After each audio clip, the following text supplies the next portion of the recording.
Yeah, so ladies and gentlemen, we might as well get started then. Ladies and gentlemen, thank you for joining us today. We are doing something a bit different. This is not... Hey, hello, Toddy. How you doing, my man? How you doing, Patrice?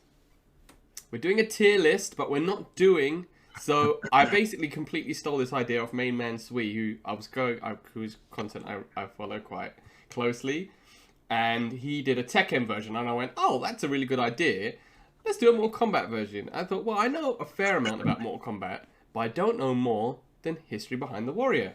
So I reached out to young Callum, who kindly has given me his time today, and potentially tomorrow as well if we overrun, to go through the MK11 characters and do a tier list, but not based on their ability in the game, but rather based on their story feats and storylines, basically.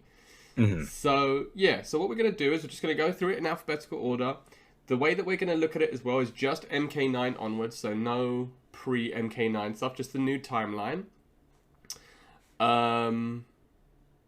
And we're not including the comics either, because they've been retconned as not canon recently, I believe, as you were just explaining to me off-stream. Unfortunately, yes. Unfortunately, yeah. I don't even know why they bother doing the comics if they're just going to... It was a different writer's decision. It's not the same person, that's why. Yeah, that makes sense. But you are doing, just a quick shout out to you quickly, before we get into it. If you're not following History Behind the Warrior on YouTube already, you're doing it wrong. So please pause the video or go and do whatever you're doing, because it's going to go on the YouTube. And subscribe to the man. I'm going to put the link in the comments below. Please click his link, because he's already done one project with the writer of the comics talking about what could have been, and you're going to do another one soon, right?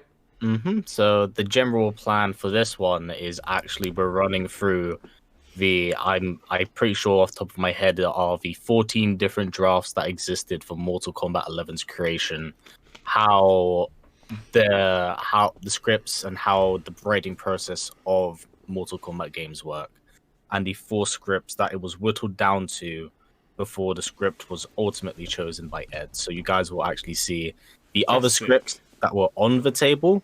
There's actually some really cool ones.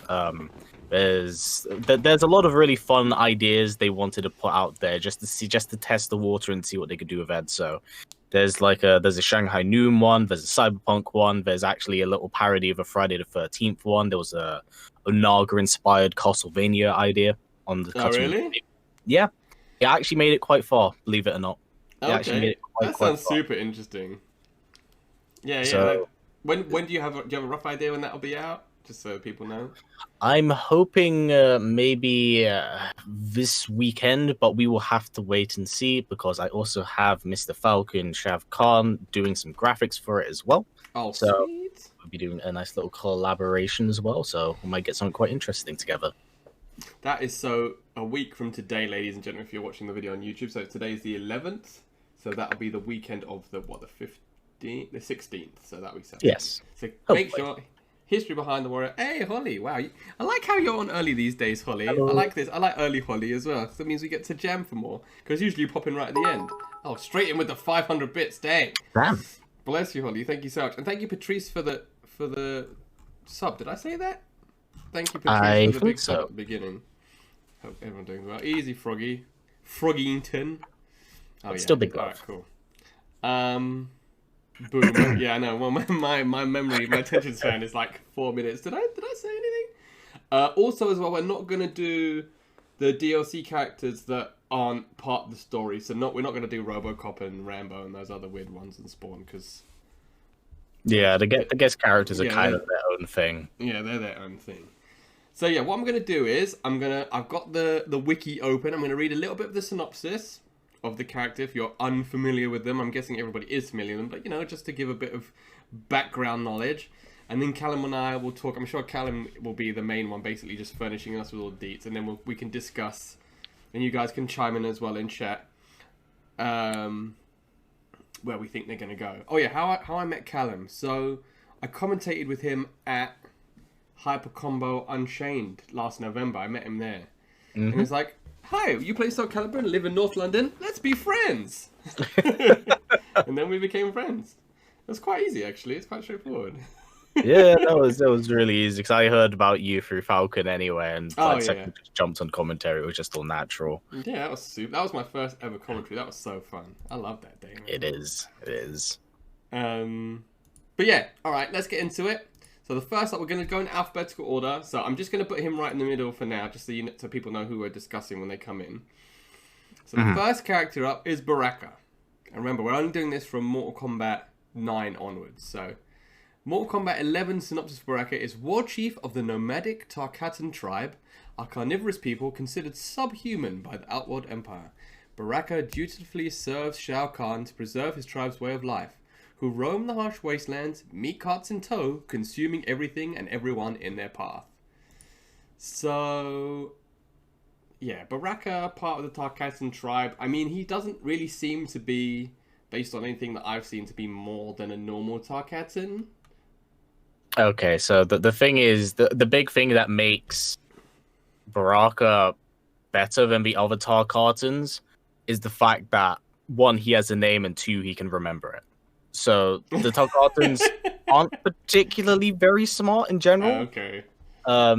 They are literally the most bloodthirsty beasts you could find. They actually changed them from the old continuity to the original. The original was an outworlder and a demon. When they come together, demon baby Baraka, I guess. Tarkatans are born that way. But in this continuity, they are their own type of people, like the Kaitins and the Oztecs. They're their own type of faction in that sense. So in 11, they kind of incorporated that they had their own realm Takata, that they had their own family. Was that in 11 then? Yep. Oh, okay, shit, I didn't know that. The expansion was strictly for 11, because Baraka drops in a few intros how his realm had been conquered by Shao Kahn, unlike the original where they were born into Outworld, really. So they are their own things in themselves. Baraka has never really been anything but a walking death machine in that sense. But on the scale of the fighters we do have here, he probably comes up to C tier at the best. What does he do? Let me see what he does in the story. So I've got the wiki open now. I'll put the wiki for you guys in chat as well, so you can read along if you want to. Okay. So if I remember correctly, he gets bodied in the first tournament by Johnny Cage, and then he gets bodied by Jade in the second tournament. And by Jax. And I think he's in the third during the invasion. He gets wasted in MKX, or in between 9 to X. And then he comes back in 11, and he gets beaten up by Katana and Kotal. So he's batting like a 0 to 6. To be fair, he does kill some dudes in 11. That are somehow more jobbery than he does, which is why I don't think he gets like a D tier spot, because he at least has a body count. But he's lost like every fight because of like the story point of view of the hero's journey, right? He's the antagonist in that sense. He has to lose. But well, Patrice put him as he said the Tarkatans are the MK orcs, so that would make Baraka alerts from the first one, who kills Boromir. And you're like, oh wow, this guy's a big deal, and then Aragorn immediately chops off his head. Yeah, basically. So my man's like super dead. Unfortunately, he's like jobber tier, which I think will be occupied by a fair few characters in C. But yeah, I would personally put Baraka in C tier just for like, just because of what he is as a character. He fundamentally only ever really works as a jobber character. He's only ever killed other jobbers. Yeah, I mean, he is a chief, like the Goblin said. He is a chief leader, and he does have, he is a higher rank than all the other Tarkatans. Yeah, but I feel like in this case, when it comes to Baraka, it's like giving a serial killer one knife and giving another serial killer 2 knives. They're both serial killers, just one has more than the other in this instance. Yeah, I'm reading. So I'm reading the story. So basically, he finds out that he gets pulled back from the past by Kronika. He comes back. He runs away when he finds out that he's been killed in the future. He almost gets killed by his own race. The argument was made to cause over changing, cause captured by Shao Kahn. Time displaced. Katana and Shiva give Baraka a second chance to redeem himself. So that's when he becomes a quote-unquote good guy. Yeah, and then he probably either gets bodied or killed in aftermath off screen. Kind of like what happens to Kotal, because we know he's on that ship. But, yeah, Baraka then wants to capture the group.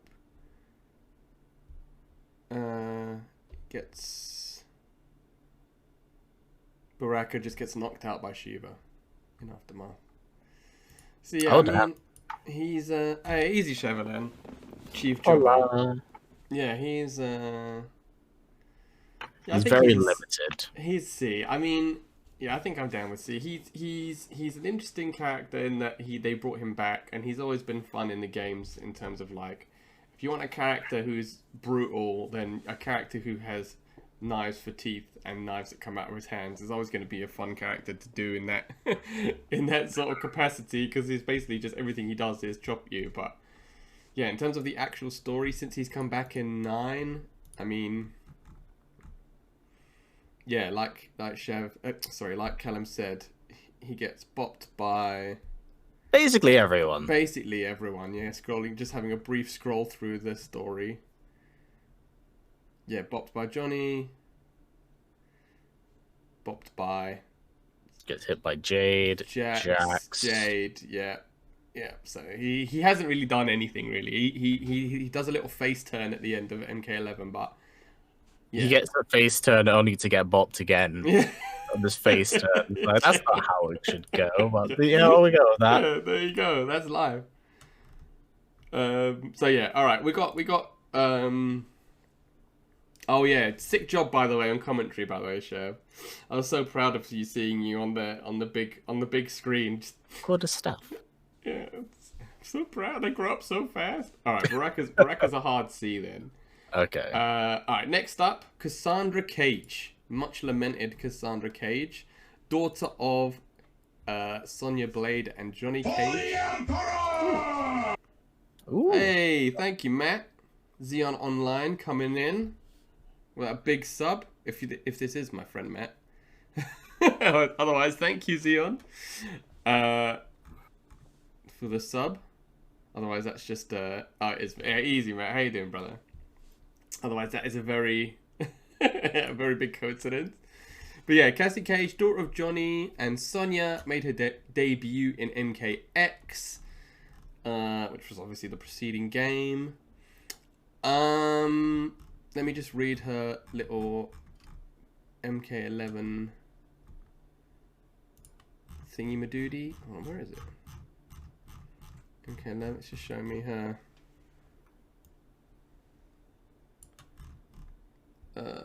Oh no, it doesn't have a specific one for her, I guess because she's already post-timeline. Yeah. She's still, like, new.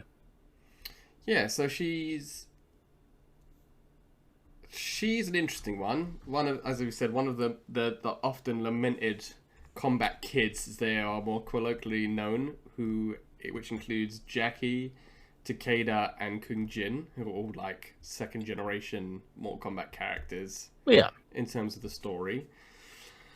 Do you want to give a little rundown about how she's Hex? Because she's definitely not C tier. Oh no, she is. She is at the worst low end A tier, and the reason why I say that is because she effectively has the god kill weapon tied onto her, and she's next generation. So she's been written in such a way that she's in a really strong, good position, but she's not unstoppable because the god kill the green button glow of doom only specifically works or triggers against god level deities. So it would work against characters like Raiden.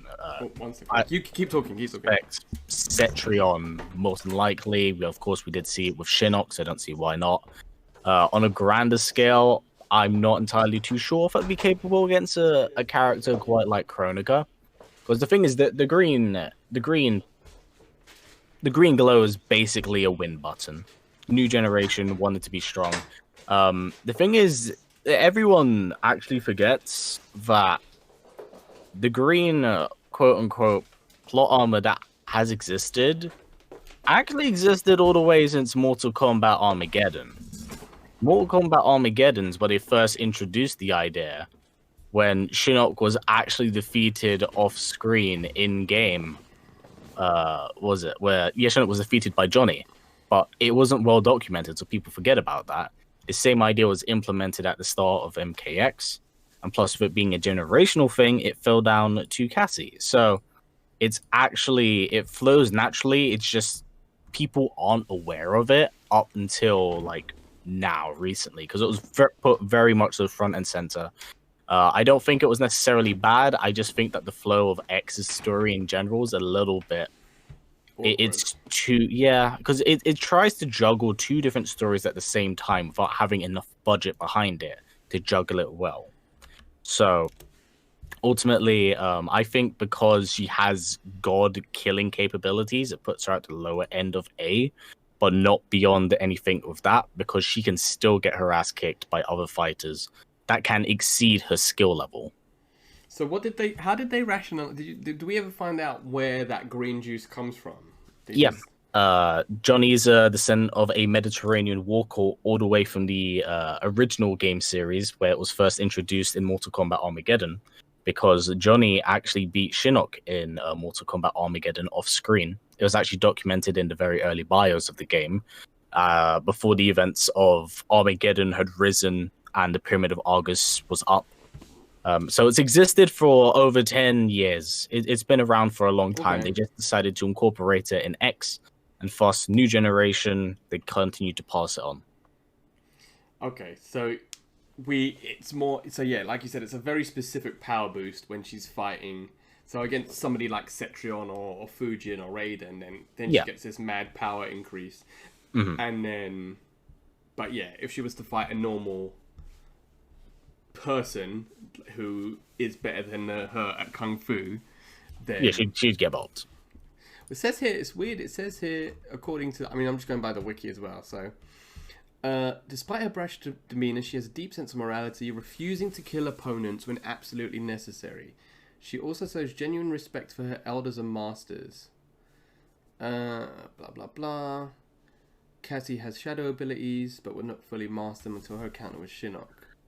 Yeah, in all fairness, I don't buy any of that, considering that she'll not kick or not punch someone and absolutely blow their kids into next. But you think it's like, you think with Mortal Kombat and having future timelines, like there's 50 generations down where Cassie has kids and they just fade from existence because of the nut punch. She's hitting them with that Back to the Future. They've got a picture and they're just fading out of the picture because she just keeps punching people in the balls. I don't feel so good, Mr. Star. I need to watch that film again, actually. But yeah, I don't know. I never got the rank that she was. The rank. I never got the idea rather that she wasn't just like a super cocky. I mean, her dad's Johnny Cage for Pete's sake. She is kind of. She has a form of like arrogance to her, but she knows when to use it. She isn't quite the levels of Johnny Cage because she's quite level-headed like Sonya in that sense. So it's mostly during like verbal exchanges and intros, but you never really see it in the main story of the games. Okay, so we're gonna put her at A but like A conditional of. Yeah, just because of her powers. So she's like low level, A level. Is that MK11? Yeah, honestly, cult villain. This is like. This is why I wanted Callum on. He's like, well, actually, he's like me when you're talking about comic books. I'm like, well, actually, in Spider-Man number 382, written in 9, that's exactly why I wanted Callum on. I'm like, oh yeah, by the way, and he's like, well, actually, in one of the Armageddon brochures, only published in Portugal, you'll see that the. I'm like, oh well, that's what I want to know. But yeah, so all right, so we got Baraka at C, and Cassie at A. Mm-hmm. Next up, I mean, I feel like all of these characters are much lamented, but the other one of the most recently lamented characters added in Mortal Kombat 11 and specific to 11 is the Elder Goddess Cetrion. So, Okay. straight away, okay. This is gonna be a weird one. It is going to be a weird one. So just to give you a brief outline for those of you that are unaware of her background, Cetrion is actually an elder god. So she's the first good elder god. Is that right? That you can play as? Well, I say good in quotation marks before she gets... Yeah, technically one to hold that status. Raiden actually obtains it in 4, but drops it for Deadly Alliance. Does he? I don't remember that at all. Yeah, right, so at the end of 4 after Shinnok's defeat, this is actually quite funny and big cry face for Fujin. Raiden gets promoted to Elder God because of him defeating Shinnok, but it's actually Liu Kang that does all the work, right? So Raiden gets a promotion, and he's like, screw your bitches, I'm out of here. You got Fujin now. Man, I remember that. Liu Kang dies, and he's like, oops, get out the way, Fujin. I'm back up in this house. So Fujin full on gets he gets shafted pretty bad out the way. But that's the only time a character has, in the original timeline, was a character has transcended to a high level of godhood and then actually become playable after returning it. It's very strange how godhood works in Mortal Kombat. Well, yeah, so the Elder Gods, this is, I mean, I think as well, again, please just correct me if I'm wrong, just say the real thing, but this is the first time that we actually see in a game Raiden go, because he always says, I must consult the Elder God, which is a meme, but this is the first time we actually see him go to see them, actually go and visit them in the Pantheon in 11, I believe, in the base game. And then are their statues all crumbled? It's been a while since I finished 11. So the first time we actually see them in arcade ladder endings dating all the way back to 4, but they had no characters or faces then. Okay. The first time they had characters or faces was in Mortal Kombat 9, but they never actually specified on who's who and what's what. Okay. 11 is the first time they've actually given any Elder Gods some real character. The only 2 Elder Gods that have been really playable or had character to them have been Shinnok and Cetrion. Okay. Yeah, so Cetrion is the one that obviously that Raiden approaches in 11, and then plot twist, she is the sister of Shinnok, who Callum has referenced a lot in his in recently what he was talking about. And Shinnok has been an antagonist in the game since 4, who's a bad Elder God who's come to Earth to, be a bad Elder God, fallen Elder God.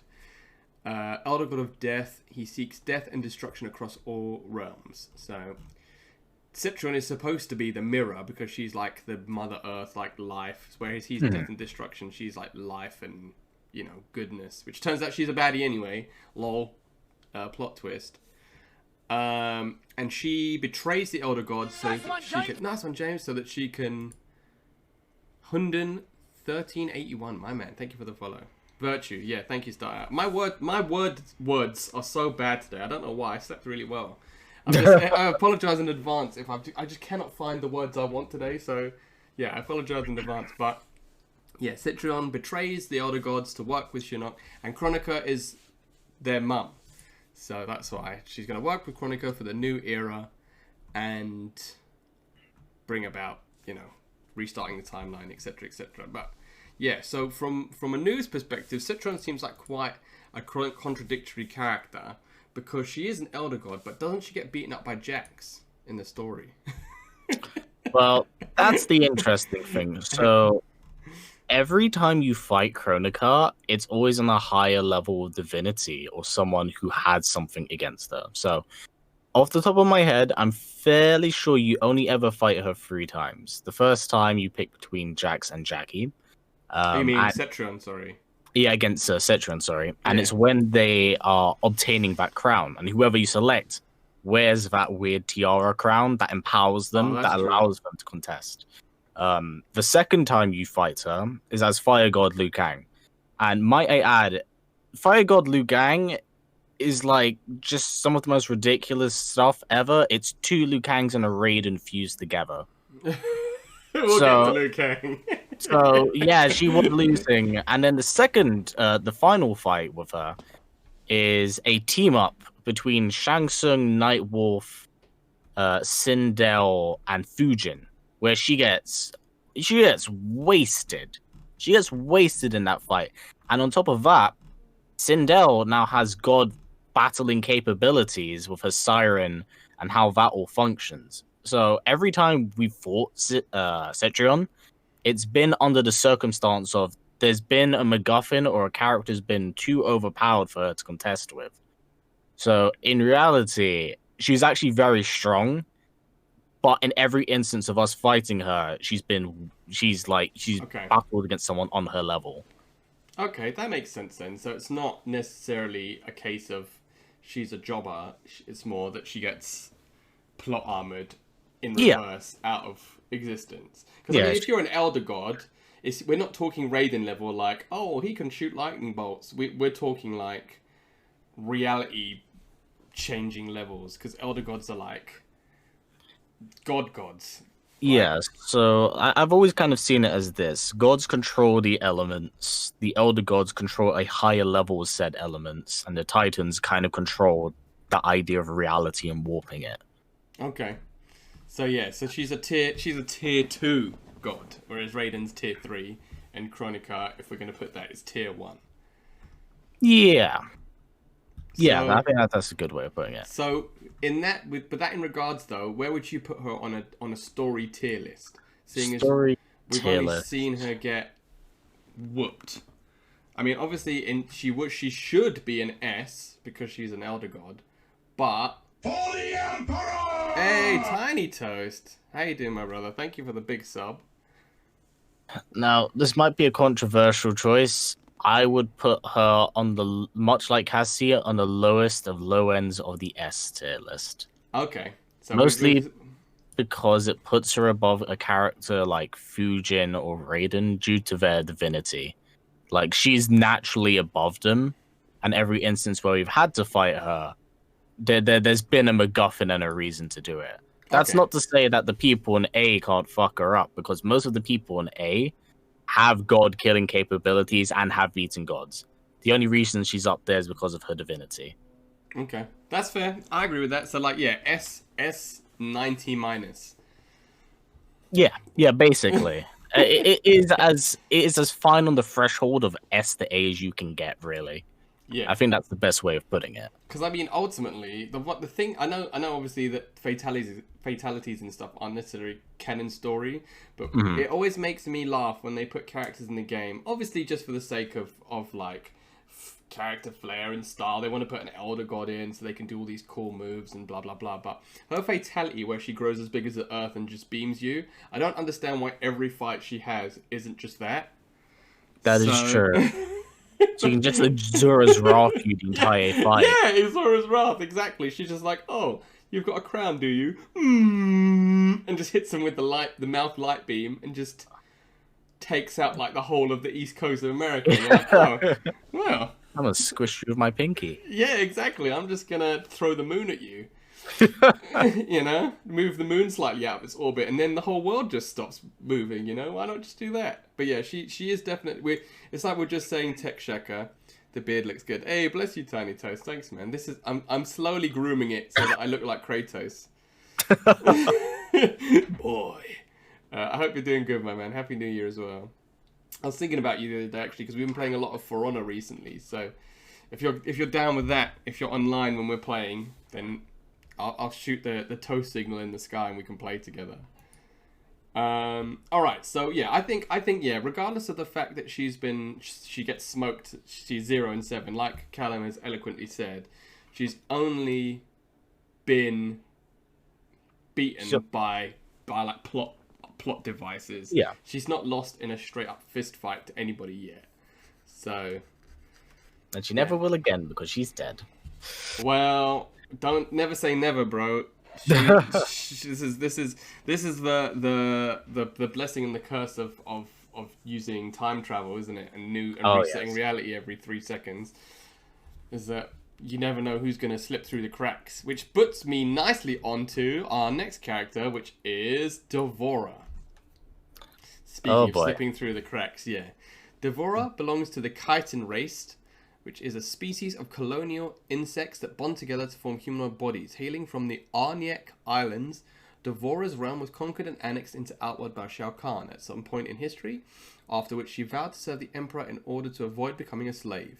Rising in political power, Devora became the second-in-command and closest advisor of Shao Kahn's successor Kotal, assisting him in the civil war against Melina. However, Devora's primary motive is the hive survival, the birthplace of all other chitin, as she is last known member of her species. Which is why she keeps chopping and changing to whoever she thinks will save the hive. So yeah, Devora, interesting character, brought in X. And she's got quite the body count in the MKX and 11 series. Oh yes. Oh yes, she does. Give us the 411, Callum. Tell us. All right. So in short, I'm the best comparison I can really put with Devora, and not even Devora, but the Chitins as a whole, is that they're basically the xenomorphs of the Mortal Kombat universe, right?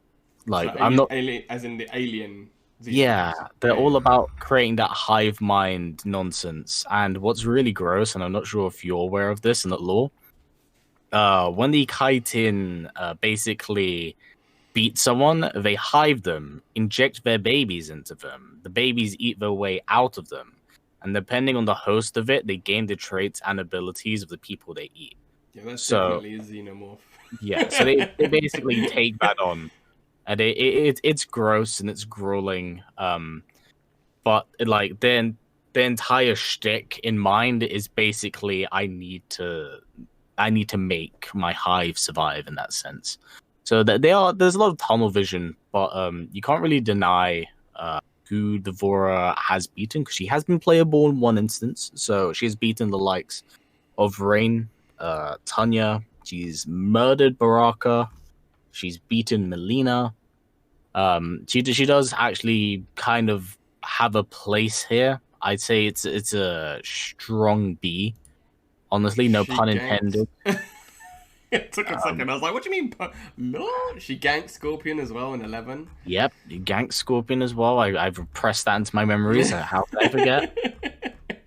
Yeah, no, this character's like one existence is to just be like, I'm going to make you upset. And the thing is, she is for a character that's kind of designated a jobber role. She beats the piss out of a lot of people. Yes, she does. I think because whereas Baraka's a jobber in the sense of he's just like henchman number 6.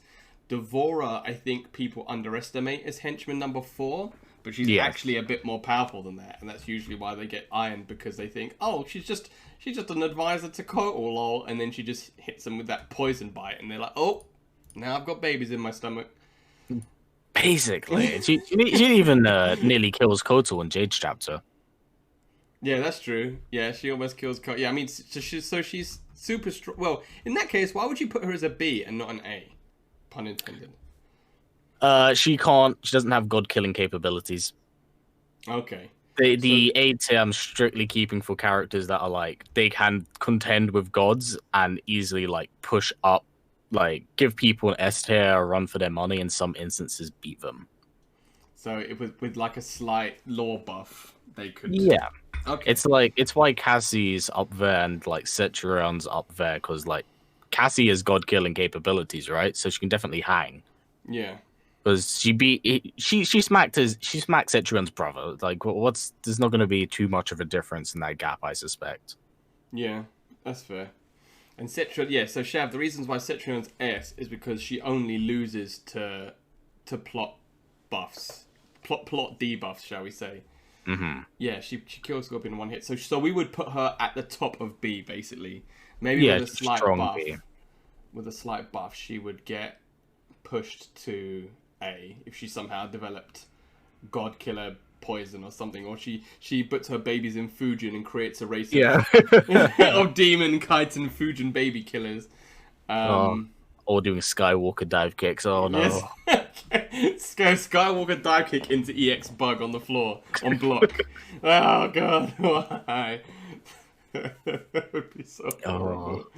But yeah, all right. So I think that's fair. Devourer a B. So we're slowly starting to see the way. So I think it's good that we're doing it alphabetical because we've already got one of each tier, and we've I think you've done a good job in. Yeah, yeah, exactly, yeah. All of their jump buttons are massive. She has forward 3. She can slide across the floor with one of her tentacles.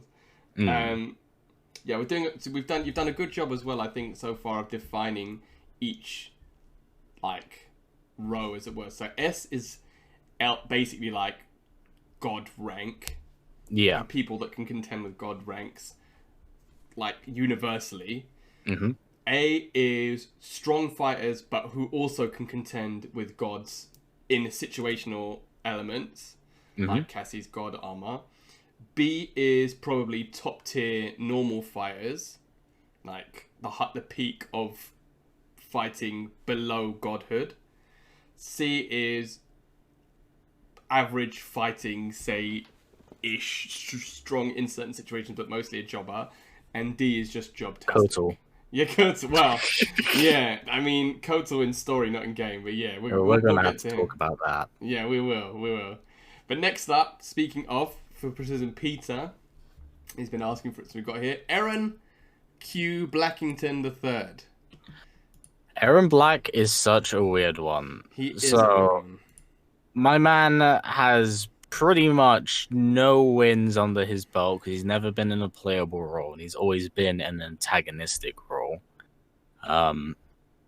In X, he had some pretty cool scenes, but he has not won a single. He's basically Baraka, but without an army behind him. Yeah, he's basically the Baraka you hire. Right? Like, Baraka does out of free will. Aaron Black just he's like, yeah, let's do this for fun. That's such a sad epitaph. The Baraka you hire. He's not going to put that on his business card. Well, I've got like... My man's too busy getting smacked to get business cards. You know what happens? When people throw the business cards at him, he gets smacked by them. He gets big paper cuts. Oh, big paper cuts. Damn crushing blows, my friend. So Aaron Black, I've just got the wiki, is a mercenary gunslinger from Earthrealm in the service of Kotal. A former associate of Black Dragon until Kano's betrayal.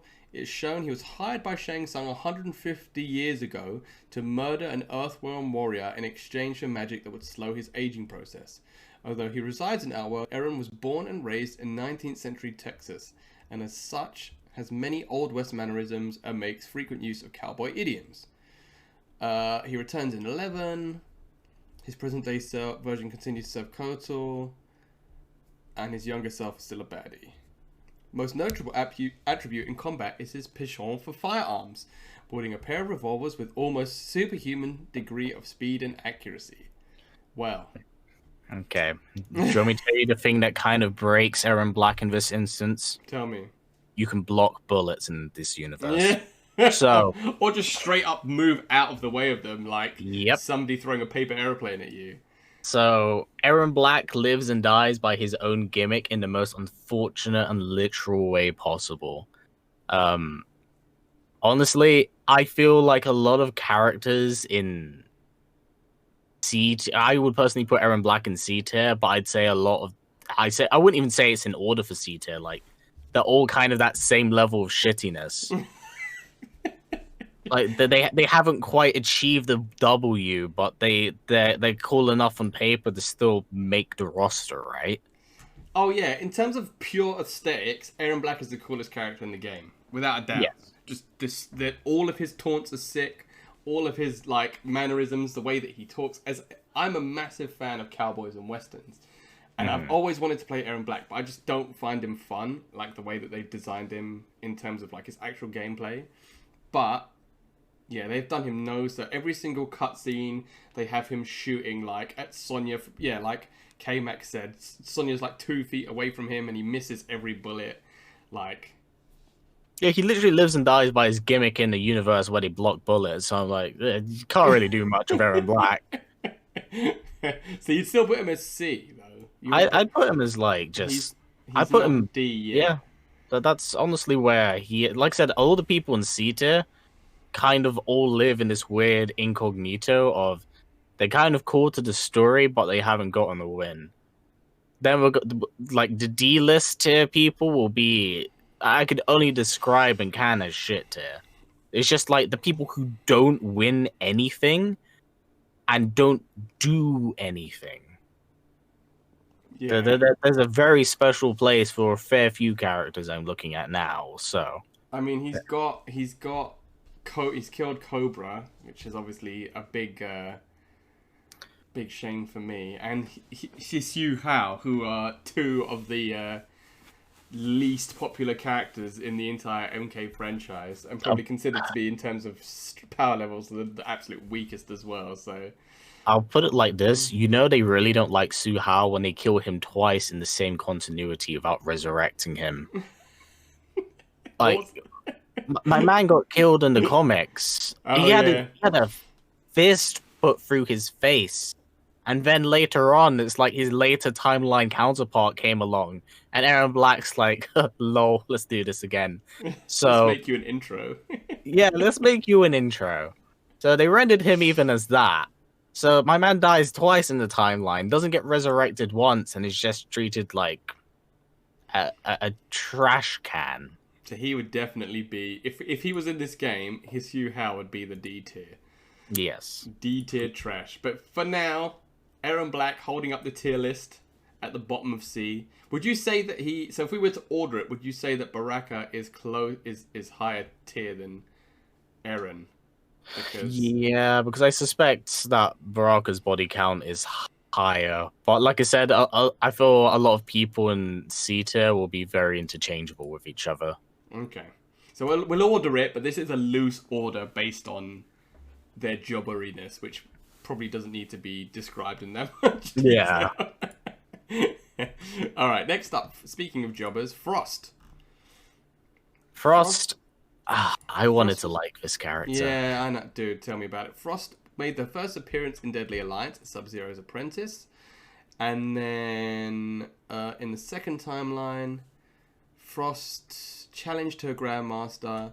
Sub-Zero defeated her and banished her. And then that's why she teams up with Kronika, so she gets buffed with cyber powers to help Sector and Cyrax to do the robot initiative that she wanted as part of Kronika's plan. And yeah, she's basically just jealous because Sub-Zero keeps owning her up. So she was a normal Lin Kuei Frost ninja when she was first appeared, and then in the later games, in MK11 rather, she's been buffed so that she's a robot version. So yeah, Frost. Yeah, I don't know. Frost is a weird one because if we're judging it by like only this timeline iteration, then we have to take into account that she is still technically mortal. Yes, she's had cybernetic upgrades, but she actually hasn't killed anyone. No. She just gets rebooted in the story. Raven just presses the power button, she falls over. Like, oh. Yeah, basically. Pause her and just like that's it. Yeah, end process. Control Alt Delete. Like she is in such a weird place, and it's because I do like the cyborgs, but she doesn't really do anything. No. So I can't really put her in the B, and she falls into Jobber of C, but she isn't so relevant to the story, so she can't go in D. She's somewhere in C.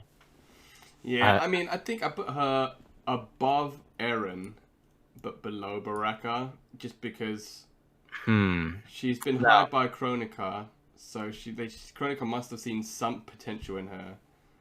I might possibly put her above Baraka in the sense that she's responsible for like killing all the current Lin Kuei and turning them into cyborgs. Oh, that's true. Okay, that's so fair. I feel like that so puts the her in implied body count. Yeah, because we do see a lot of them throughout the game, basically during Special Forces attack, the end battle on the ship. Even in the chapter of Scorpion and Sub-Zero, so she's partially responsible for that, and she does impact the story. It's just that she herself, not a strong ass character, even with the cybernetic upgrades. No, I mean her only notable battle is against Sub-Zero, and she loses it. So it's not really like she has these key storyline beats that make you go, well, actually, she might have lost Sub-Zero, but X, Y, Z. She just got cast out, and then she became another henchman, and she didn't achieve her objectives. So yeah, I think C is fair for Frost. Yeah, she I'm not sure. Talking about her in terms of like an aesthetic gameplay perspective, I don't really like how they changed her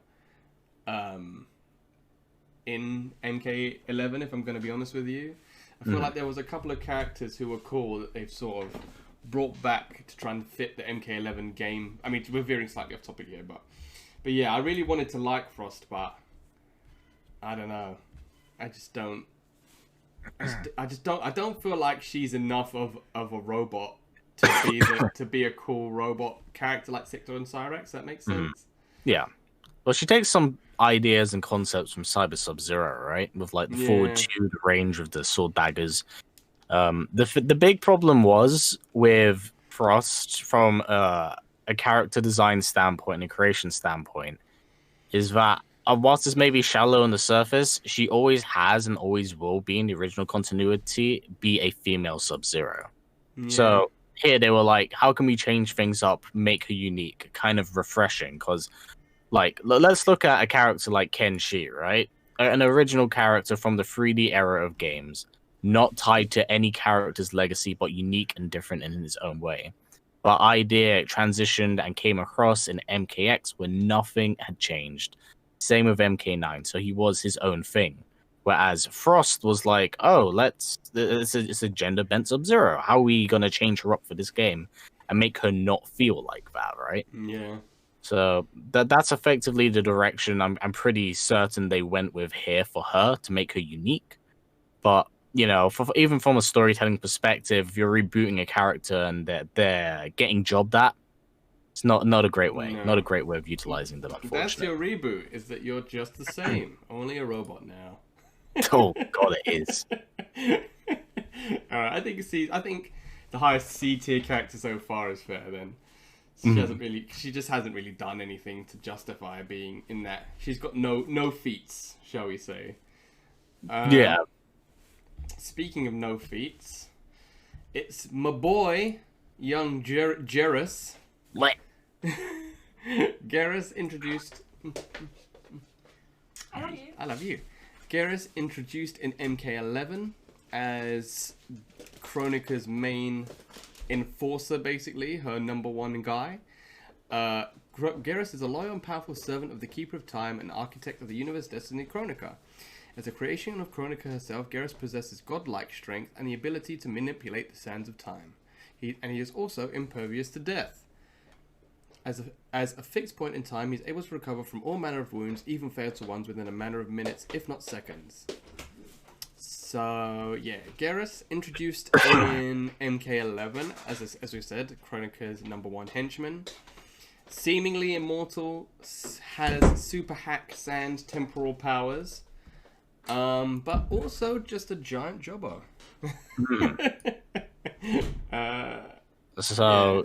Yeah, Garrus, again, he's probably one of the biggest wild cards on this list, right? So on paper, you should be a juggernaut. But in position in the story, he has to fulfill that role of a jobber. Mm-hmm. Now, Garrus is a really weird anomaly in that sense of it feels like his powers only work when they want to work. Yes. So we see him get his head. What is it? We see him get decapitated. Yeah. We see him get blown up. We see him get shot. Apparently, the only way to kill him in the original, in base Mortal Kombat 11, was drowning him in a bottomless ocean. That is up until Mortal Kombat Aftermath, where we learned that the way of killing him is just by hitting him really hard in the head with a giant hammer. So you can't Does really... he actually die in Aftermath, though? Or do they just... Oh, yeah, no, he's dead. Because they hit him in the head, and then I thought they just sort of ported him away, like, okay, bye, and then just sent him somewhere where he couldn't, like, before he could reconstruct himself, as it were. Yeah, so I have a sneaking suspicion of what it is, and is everyone in chat ready to hear this for why I think Geras was killed? Tell me. Green energy. Shao Kahn glows green every time he does something. You think? That Yep. same. It's a derivative sort of power from, or the outward version of Johnny. Yep, I suspect so. It's the only thing that makes sense to kill an immortal, right? And that's how I would suspect it would work. It's how Cassie got her big W. It's the only thing that logically makes sense to me from a story writing standpoint. Unless, like, don't get me wrong, I'm a big Shao Kahn fan, but the idea of him just hitting an immortal in the head really hard and killing him like that, I'm just kind of like, there has to be more to that. You can't just hit him with a big hammer and call it a day. I feel like, and I don't know how relevant this is to anything, but I feel like Aftermath, they didn't really put as much thought into the character interaction, shall we say, like that, rather than like 11. With base 11, you can tell that there's a lot more thought and the way that the characters interact and how they, even like for Citron, for example, we've said she would be S in terms of her canon like base. She's an Elder God, but she loses 3 times, as Callum has outlined, each time because of a reason. Whereas I feel like Aftermath, they were just like, okay, she loses because we can only do 25 minutes worth of story, and then that's it. And I think Geras is a victim of that too. Like, they had him coming back like the Terminator 4 or 5 times. Yeah. In the first one. Well, it was also because they need to basically not make Shao Kahn look like a bitch at that point, because he got smoked for that entire story. Yeah. Yeah. So, what other way of like saying I'm back by basically taking out the immortal on the table, right? Just absolutely putting Shao Kahn over that big job. Oh yeah. But in the storyline, he is considered to be super hench because it is a tier list, JD. This is a story tier list though, so we're talking about basically their stories in the game and then judging them based on that. But Tyrande, imagine. But so where would you put him then? Would you put him as an A? I would put him behind Cassie, mostly because he has a really? worse win-loss ratio, but he has a body count. He's god tier, but again, it's like For me, he has died a fair bit. yeah. I mean, his main gimmick is that he dies and comes back, but he gets killed by everyone, doesn't he? So, I mean, Well, that's the thing. Like, people are saying he's immortal, right? But he's only immortal when it serves the story. He isn't immortal when he's fighting someone else that can kill gods. When he does, he gets bodied by normal people, right? What happens if he gets bodied by someone who can kill a god? then he just gets deleted. Yeah, that's literally it. That's literally it. So it's unfortunate because I think he's dope, and he honestly he's a living paradox that shouldn't die technically, but he does, and it's a weird one. Yeah, I agree with that. I think that's a fair assessment. I don't think as much as I obviously love the character, I just don't feel like in terms of storyline he did. The 11's really good. Aftermath is a bit weird. The expansion. Yeah, I think underneath Cassie is fine because again he doesn't have that big win under his belt, does he? What does he beat? Does he beat Liu Kang when they fight in the Jinsei? Nope. After he loses the fight, he gets decapitated by Kung Lao, and then his head comes back on, and then he temporal shifts them. Yeah, he just freezes them and runs away like. Boop, boop, boop, boop, boop, boop. All right, fair. All right, then we'll stick Geras as A. Unfortunately, hopefully he comes back as his own character, but I doubt that. I don't think any of the new characters in MK11 are going to come back. If I'm going to be honest with you, Definitely not. I don't think any of the 3 new playable characters. I don't think any of the characters from MKX onwards will be coming back. I think they're done. Oh really? What? Yeah. What like Jackie, Cassie, all those guys? Yep. Oh really? Mostly because the next big thing for the story will be the direction of the Great Kung Lao, and there would be no incentive to develop those characters if they're one from another timeline to kind of past their prime. And let's face it, they ditched half of them for this game, right? Yeah, that's true. So I was just kind of like, if they're going back in time, is there any reason to bring the next future generation to the past? So you think that the next game will focus more on like that generation's Earthrealm warriors, so that the ancient past? Oh, that'd be interesting. That'd be super interesting. I know it's an idea that they want to explore. I know that much. Well, I'm all in. If it just means a whole new cast, but with Scorpion and Sub-Zero, but as their pre-versions, then I'm fine. Alright, but speaking of this new tier of characters, Jackie Briggs, daughter of one Jackson Briggs. God, I want to put her in the bin so bad, but I can't. Made her appearance in X alongside Cassie, one of the Special Forces kids.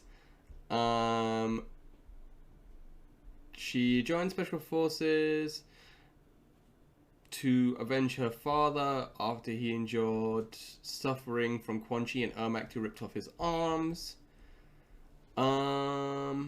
Romantically involved with Takeda. And that's about it. Don't worry, you've basically summed up her personality. Yeah, so, I mean, I don't remember her doing anything in these games. So, to be fair, she's earned herself a fair few feats of strength from X, where she's beaten Ferrator, Reptile, Ermac, and Kotal. Oh yeah, that's true. Here, she has beaten Jade, Cabal.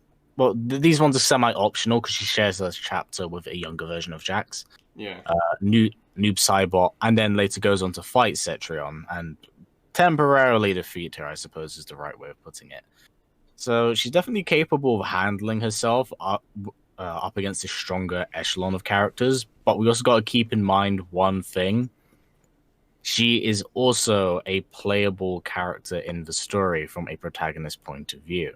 Mm-hmm. So she's thrust into these situations which you naturally do expect her to come out victorious. But in terms of her body count in games, she hasn't really killed anyone outside of Netherrealm demons. I've not actually seen her do anything above that. No, she beats people, so she's quite strong in terms of, like, she's got enough, like, I mean, the list of people that she's beaten in terms of the actual game. Catch you later, Todd. Yeah, in terms of the actual game, and yeah, it is Rambo JD. He's a DLC character. He's the most recent DLC character. Yeah, in terms of like her actual who she's beaten, she has beaten a fair few people, but it's not really in like a story-changing way. Yeah, well, minus Cetrion. Yeah, apart from Cetrion, yeah, because Blood armor, right? Yeah, blood armor, yeah. Blood armor. So yeah, I think probably putting her in B makes sense. Would you put her above Devora? I would put her behind Devora for the sake that Devora has killed actual significant characters to the narrative of Mortal Kombat. That's fair. That feels like the only reason. Although playable roles would normally thrust them into into the main position, like Devora is pretty high up there on the B tier list. Yeah, and I guess like you said, Jackie just doesn't really have much personality other than she fights people and she's Jax's daughter. That you've basically done it. She's the weaker half of the better combat kick couple. So yeah, all right. So B's fair for Jackie then, I think. Mm-hmm. Jade has been in the games since Mortal Kombat 2 as a secret character, but then her playable debut was in Ultimate Mortal Kombat 3. Originally a friend of Princess Kitana. In 11... Who kills her? Was it Sindel that kills her? So, Jade does get killed by Sindel in Aftermath. But, wait. No, she gets beaten up by Jade in both human and revenant form in Aftermath. Wow, she gets bodied. Okay, so she is a very weak source type of character, to be fair. Like, she has beaten Devora, which you would expect for her to be put above Devora, but Jade hasn't won. She doesn't have a big body count. She's, for the most part, a pacifist, as we do see in a Tarkatan war camp. She's been put in a playable role, but she doesn't deal well against some of the characters that will later appear in the A tier list. And she has beaten most of the people in the C tier list. So, I don't know. I feel like her position right now, actually literally behind Jackie, is where she deserves to be in that sense. Because I don't think she's never been important to the main story of the games or had a big impact, minus the original continuity. But yeah, even from Mortal Kombat 9, she beats most of the people I suspect is going to end up in C. Yeah, she's just a weird side character, isn't she? She's usually used, like, her death or whatever is usually used as a fuel for the actual characters to do something, but she's never really the driving force behind the story. Yeah. Just to reply to Froggy, remember, Jade only beat Devora, not because Jade beat Devora, but because you had to play as Jade. Yeah. In any other instance where a character can eat characters like Baraka and Scorpion in the blink of an eye and have poison blood, and nearly kill Kotal as well for fun. You know, I feel like Jade does not quite match up to what Devora has earned for herself in her very, very short amount of time, mind you. It's like, who's your favorite character? Let's kill him. Yeah, she does have a crazy body count. But yeah, I think Jade in B is fair. I mean, she doesn't really. Yeah, she's just not that memorable a character in terms of what she does, and she's just kind of there. Yeah, she's just kind of there. I think B is fair. All right, moving on to Jax, one of the longest-serving characters in the game, first playable in Mortal Kombat 2, most known for his metal arms. His main thing was that he got his arms ripped off by Ermac. And and then he comes back. So Jax, I'll put them in D until we put them somewhere. But he is in D. Jax perished at the hands of Sindel, revived as a revenant by Quan Chi. Although he was eventually freed and brought back to life, he was traumatized, and then he ends up teaming up with Kronika after his wife died, so that he could reset the timeline. So he becomes a huge idiot for 11 for the most part. Yeah, he just falls down that trap of, I'm gonna listen to the main bad guy. She's definitely gonna do the right thing and keep her promise and not do anything weird or bad or. What's that, why are you aiming that gun at me? Oh, to help me? Okay. To inject me with lead bullets of healing. Oh, thank you. Yeah, I mean, I think Jax is in Jobber, you know, with these guys.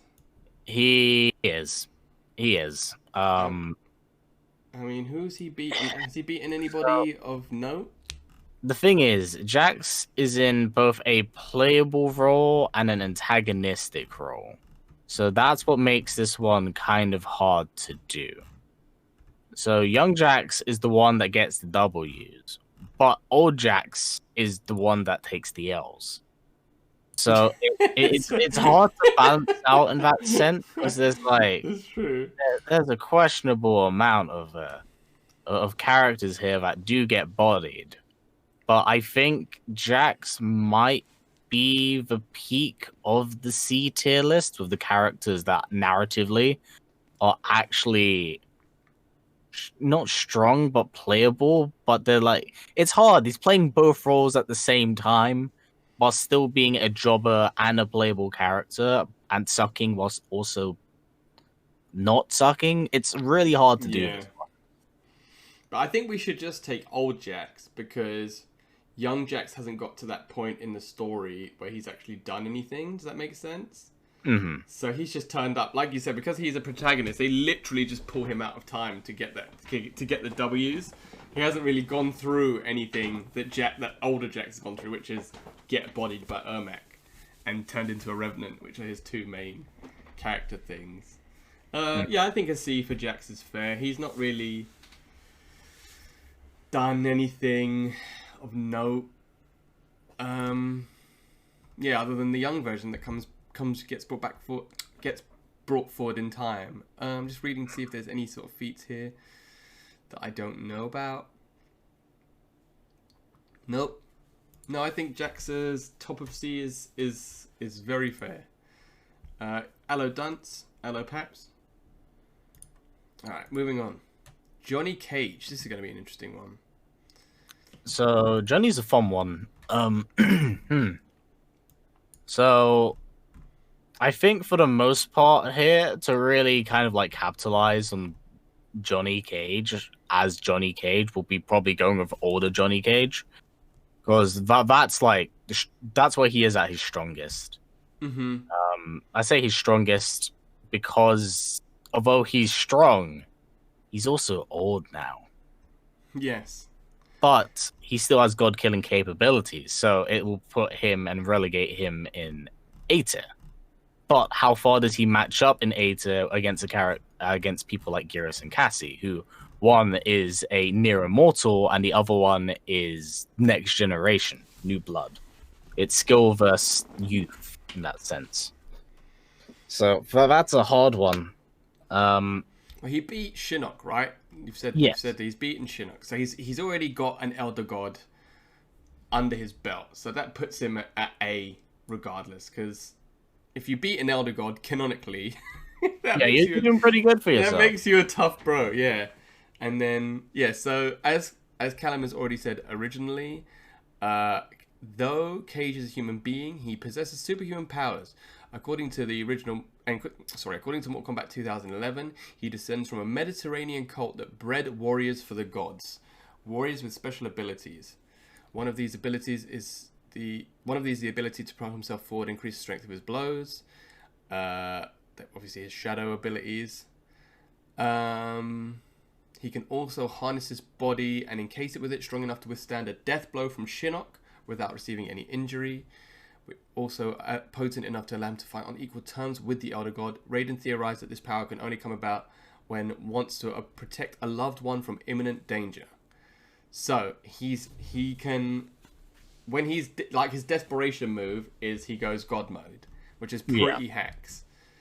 Does that mean basically the same way that Cassie's powers? So the thing is, that's where Johnny awakens his powers, and that's where he's able to kind of utilize it. So it isn't circumstance. Think of it as a Zenkai boost from Dragon Ball, right? You get stronger from a very specific circumstance. For Saiyans, it's being put on the brink of death, you come back stronger. For the instance of the Cages, it's seeing someone you love in a deep amount of pain and suffering or tragic issue where your powers activate, and then you're able to basically utilize them as you wish in that sense, but it only works against certain beings. It's a really weird one. So would you put him above Geras then? I think he'd go above Geras only because he's actually beaten people.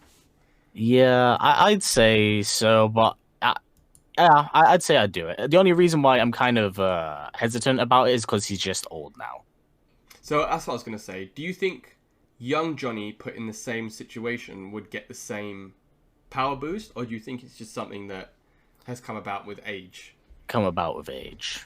So young Johnny wouldn't be A because I don't think he's mature enough to understand or to care.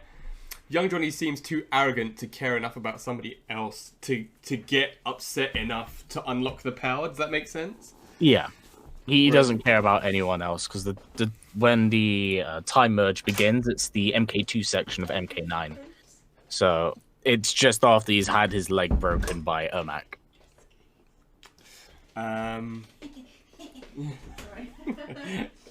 So yeah, I love you. So yeah, I think A tier is fair. He's a tough old bird, and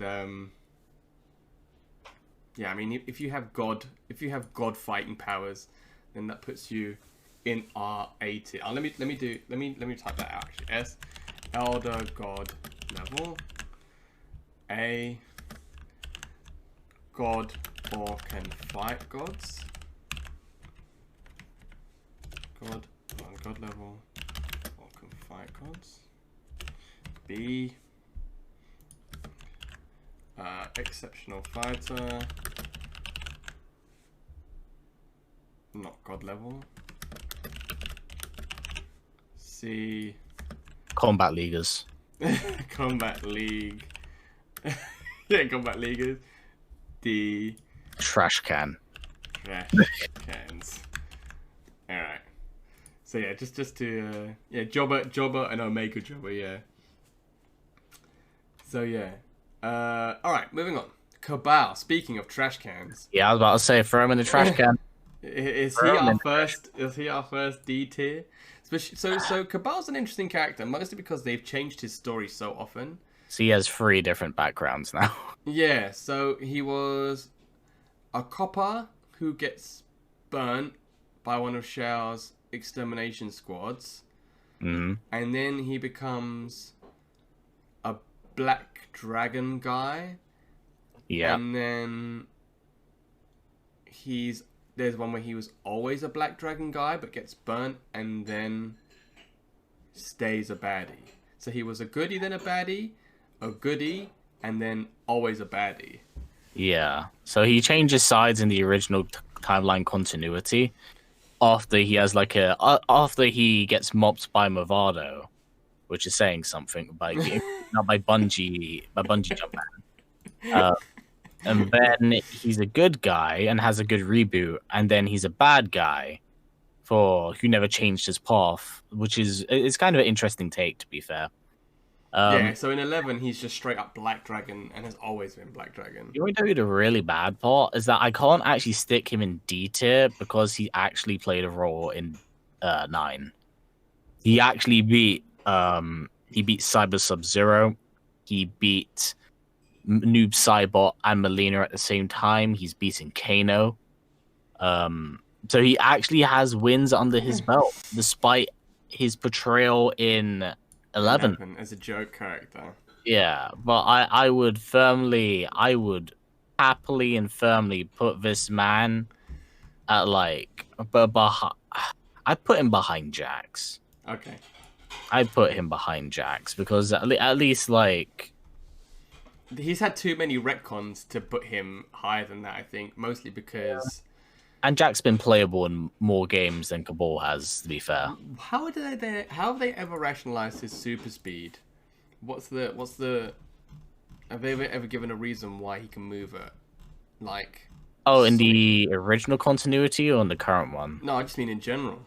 Oh, so I'm gonna presume his cybernetic upgrade was a complete fluke in that sense of saving his life. It was just a part of his upgrade. Oh, okay. But honestly, I don't think they thought it too well out for 11.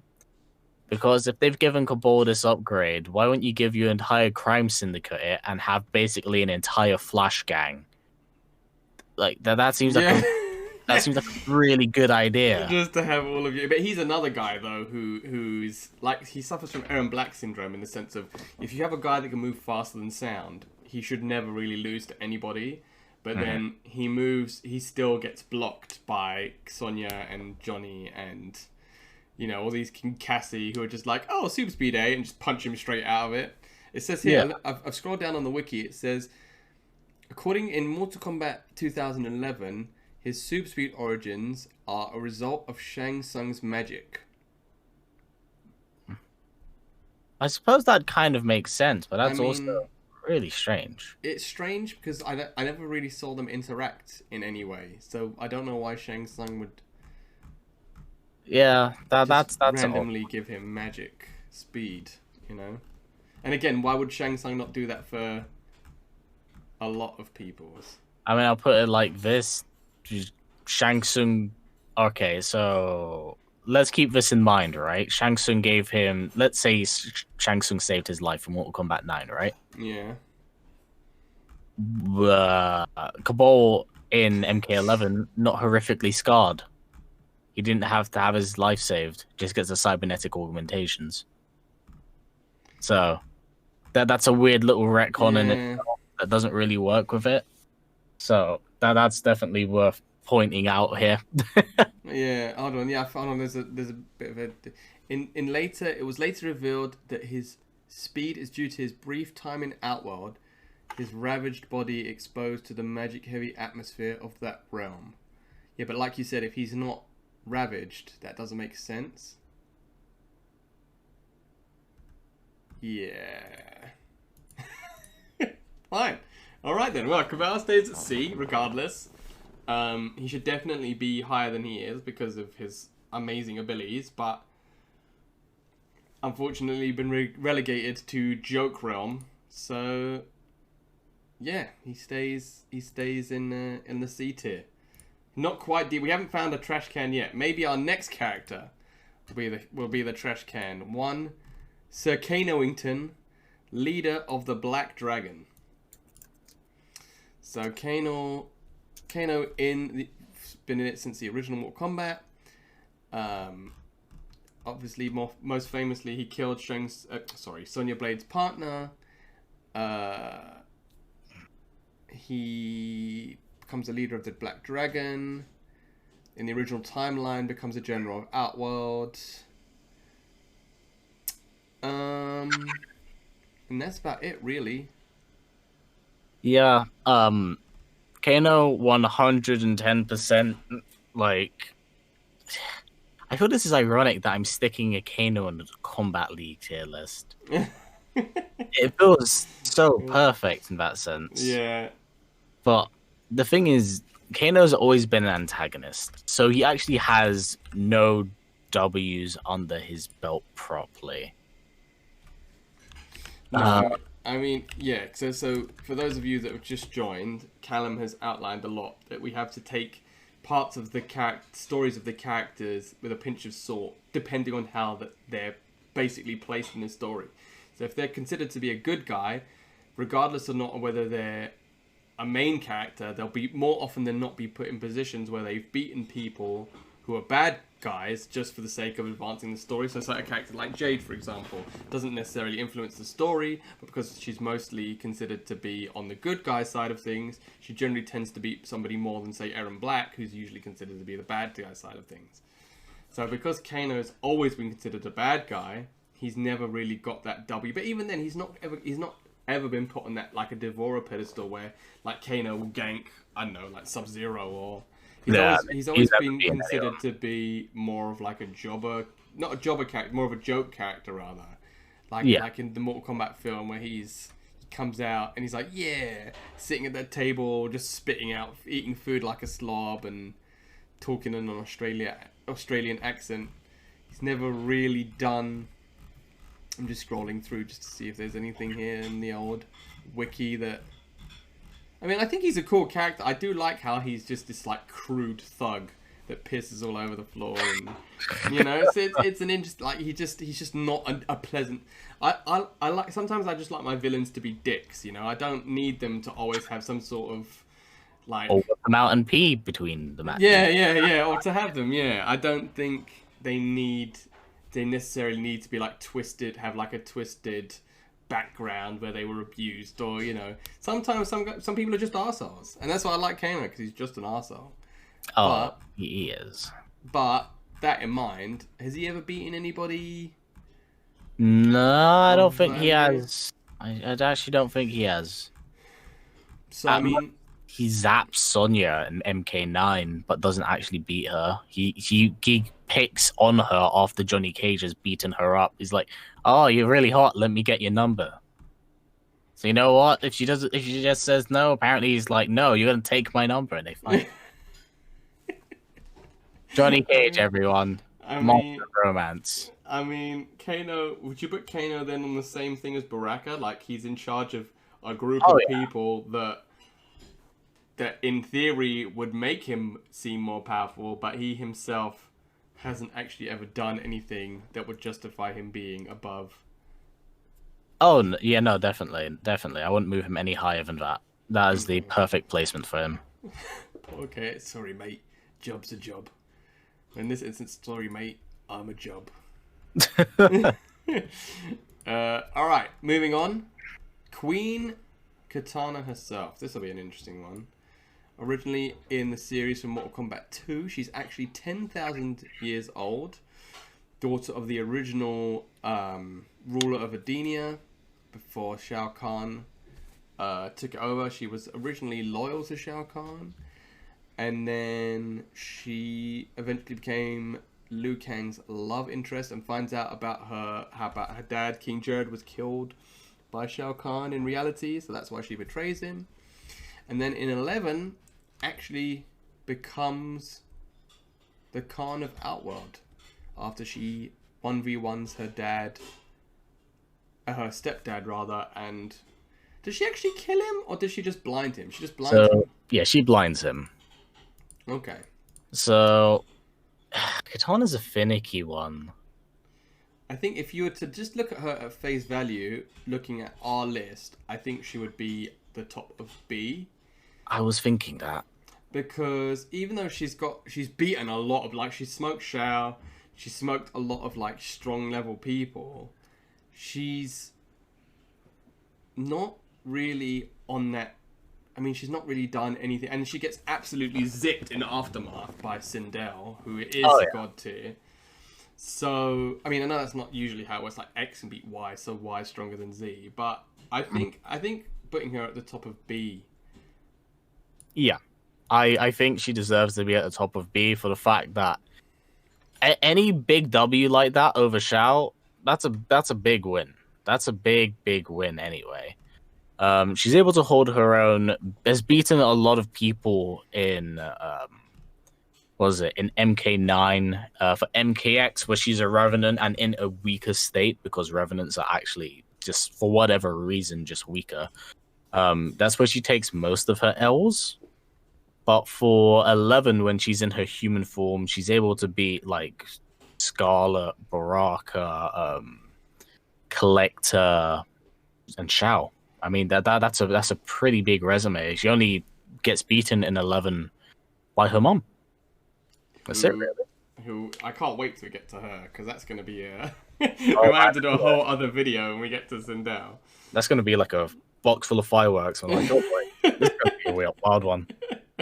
But yeah, I think B plus, shall we say, for yeah, I think that's a really even just for beating Shao is just a feat.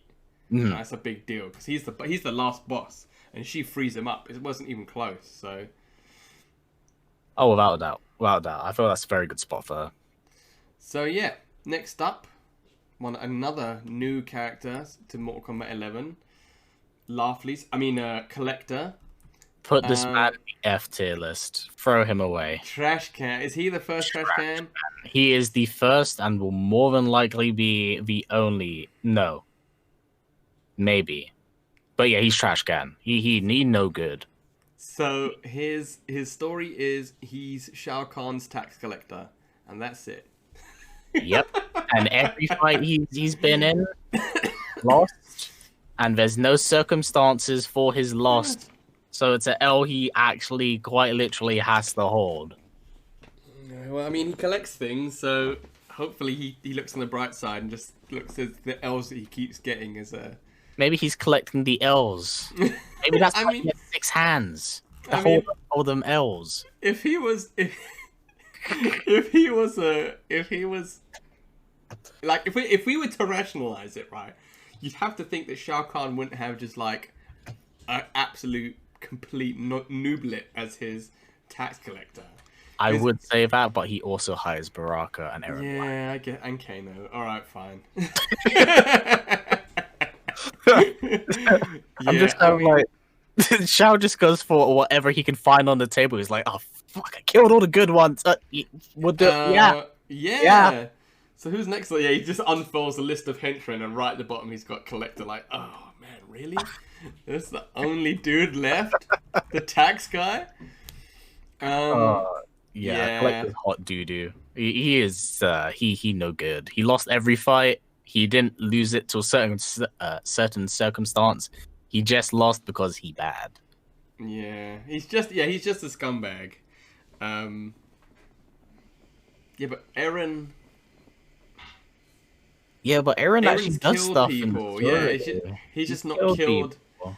He's just not killed anyone decent. Kollector literally hasn't done anything. Collector's Just, killed like he killed the one jobber or two of them in like 11. But like I put like this: if I took Collector out the story wouldn't be any different at all. Yeah, it's true. Well, Shao Kahn wouldn't have his taxes, so you know that's a. It might even be maybe that's a that he would have got no tax buff, and then he would have been able to fight Katana because he would have been so angry at not getting his taxes that he would have been power boosted.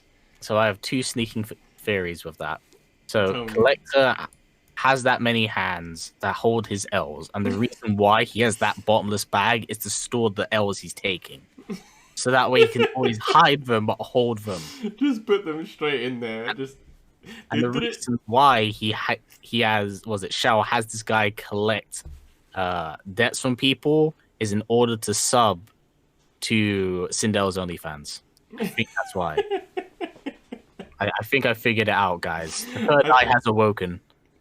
I mean, it's so sad because I obviously I've played a lot of Kollector. I think he's a super cool character in terms of like I wasn't a massive fan of that like creepy like Kano, but that sort of like creepy greedy. Like I love Laughley's in who he's definitely. I don't know if maybe Laughley's was supposed to be in Injustice 2 and they didn't have time, or he's definitely. Hold on, let me see if I can find my.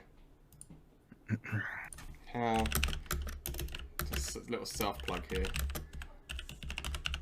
Spelled it wrong, but yeah, look, you can see my thumbnail with the bag. They've literally, it's literally the same character, like just based on greed and I love it. I love that sort of characteristic. But yeah, in this story. Oh, don't worry, Free Grits. Ko's next. That's going to be another interesting one. We might find some company for Kollector holding up the tier list in the trash can at the bottom. Yeah. So let's move on. Seeing as you've mentioned him,